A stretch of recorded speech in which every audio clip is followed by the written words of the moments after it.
필리핀 뉴스로 인사드리는 필PD입니다. 11월 한 달 동안 필리핀에서 일어난 뉴스를 알아보겠습니다. 세부지청 국가수사국은 세부 라프라푸시 막탄에서 필리핀 여성에게 5,000페소 대략 10만원을 지불하고 성인물 라이브 스트리밍을 시킨 한국인 2명을 체포했다고 발표했습니다. 보도에 따르면 실시간 방송은 콘도미니엄 내부에서 이루어졌으며 한국 전용 애플리케이션을 통해 라이브 스트리밍을 위해 성인물을 녹화했다고 전했는데요. 피해자 중 미성년자까지 포함되어 있었고 피해자의 진술로는 돈이 필요해서 수락했지만 녹화되는 것을 몰랐다고 진술했다고 합니다. 경찰은 이 한국인들이 불법 사업에 연루된 대규모 집단의 일원인지 아닌지 아직 확인하는 과정에 있다고 덧붙였는데요. 최근 동남아 관련 뉴스에 한국인이 연관된 안 좋은 소식들이 많이 나오는 것 같은데 참 아쉬운 소식인 것 같습니다. 9월부터 시작되는 필리핀의 크리스마스 연휴 기간 버먼스. 예전보다는 덜하다고 하지만 아직도 크리스마스가 있는 연말은 모든 필리핀 사람들이 손꼽아 기다리는 시기죠. 일반 사람들의 여행과 소비 활동이 활발해지는 시기이자 1년 동안 쳐돌다가 슬슬 기어나오는 잡범들의 쇼핑몰 절도, 소매칭이 등의 범죄가 기승을 부리는 시기이기도 합니다. 필리핀 대사관과 각 지역 경찰서도 버먼스 기간 동안 범죄를 줄이기 위해 더 많은 경찰 병력을 배치할 것과 페이스북, 트위터 등 소셜미디어 계정을 이용해 범죄 사건을 신고하라고 시민들에게 당부했다고 하는데요. 필리핀 경찰은 보통 쇼핑몰 등에서 3-4명이 공모해 옷을 나름 단정하게 입고 어린아이를 이용하거나 장애인 혹은 임산부인 척 아무렇지도 않게 돌아다니다가 지갑, 휴대폰 등의 귀중품을 천천히 낚아챌 것이다 라고 설명을 했습니다. 필리핀에 12년 살면서 무사고였었는데 작년 버먼스 기간에 저 또한 당했었죠. 잡범들은 나름 전문가들로 구성해서 박스로 움직이며 상황을 만들고 낚아채는 기술은 일반 사람이 느끼지 못할 정도로 빠른데요. 연말연시 필리핀 여행하실 때는 사람이 많은 지역에서는 특히 더 조심하시길 바랍니다. 참고로 저는 소매치기 당한 이후에는 붐비는 공공장소에서 누군가 가까이 달라붙으면 바로 도망갑니다. 지난 1월부터 11월 5일까지 필리핀에 450만 명의 외국인 관광객이 방문하면서 필리핀 여행은 계속 증가세를 보이고 있다고 합니다.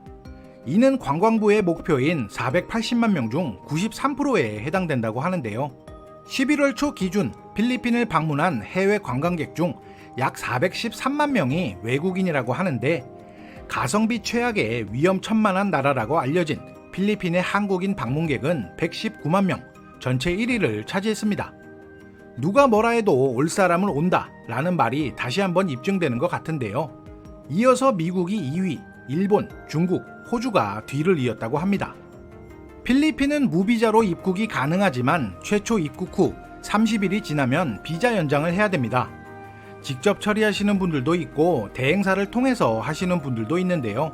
어찌되었던 귀찮은 일임은 확실하죠. 지난 1월 마르코스 대통령은 더 많은 외국인이 필리핀을 방문하도록 장려하기 위해 중국, 인도, 한국, 일본인에 대한 전자비자 연장을 명령했었습니다. 필리핀 외교부는 지난 8월 중국 상하이 주재 필리핀 영사관에서 파일럿 테스트를 거치며 시작했다는 소식인데요. 오랜 기간이 소요되겠지만 이것이 실행된다면 비자 연장에 대한 시간과 돈을 절약할 수도 있어서 기대가 되긴 합니다. 2020년 조사에 따르면 필리핀은 1억 900만 명의 인구를 기록했으며 2023년 말까지 약 1억 1,500만 명에 이를 것으로 추산된다고 인구개발위원회가 발표했습니다. 이 수치는 연간 1.6%의 인구 증가율을 보여주며 필리핀은 현재 세계에서 인구가 가장 많은 국가 중 13위라고 했는데요. 현재 지배적인 15세에서 64세의 노동 연령층 인구로 0세에서 14세 부양가족도 점점 줄어들고 있고 생산 가능 인구 등 인적 자원 구축에 성공하면 경제 발전을 가속화할 수 있다는 뜻이라고 인구 증가율에 대한 긍정적인 평가를 하고 있습니다. 인구 증가율이 선진국에 비해 높고 저연령층의 인구 비중이 높아 산업 발전을 위한 저가의 노동력 확보가 지속적으로 가능하다고 전망하는 것 같은데, 반면 필리핀은 제조업 등 각종 산업 발달이 미흡하고 높은 실업률을 보여 노동력을 충분히 활용할 수 있는 여건이 없다고 생각되는데요.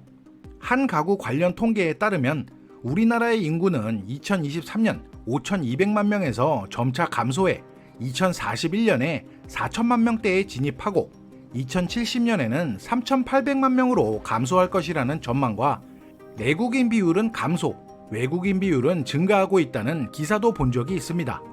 하지만 우리나라와는 정반대의 상황을 보여주는 필리핀. 인구, 보건 분야에서 권위를 인정받는 미국의 한 기관에 따르면 저출산, 고령화로 인해 한국의 GDP 순위가 2100년까지는 20위로 떨어질 것으로 내다보는 반면 필리핀은 18위로 올라설 것으로 예측했다고도 하는데, 글쎄요, 저는 2100년까지는 못 살 것 같아서 어떻게 될지는 모르겠습니다. 필리핀의 대중교통 시스템은 정말 최악이죠. 그 중에서도 필리핀의 가장 보편적인 대중교통, 지프니가 중심에 서 있는데요. 정부가 추진하는 유틸리티 차량 현대화 프로그램으로 대기 오염의 주범인 구형 지프니가 변할 수 있는 기한은 2023년 12월 31일. 이후부터는 협동조합이나 법인으로 통합된 운영업체만 운영이 허용될 것이라고 선언을 해서 현재 곳곳에서 지프니 파업이 이루어지고 있습니다. 2017년 두테르테 당시 대통령이 강력하게 정책을 추진한 후 전국 지프니 17만여 대 중 56% 정도가 통합되긴 했지만 아직까지 많은 지프니 운전자와 운영자가 통합에 반대하고 있다는 것으로 나타났는데요. 이 프로그램은 모든 지프니를 폐지하려는 것이 아니라 최소한의 부품을 업그레이드해서 사용하고 안전 및 환경 기준을 준수하지 않은 오래된 지프니들을 단계적으로 폐기, 환경 친화적으로 만드는 것을 목표라고 시작을 했었죠.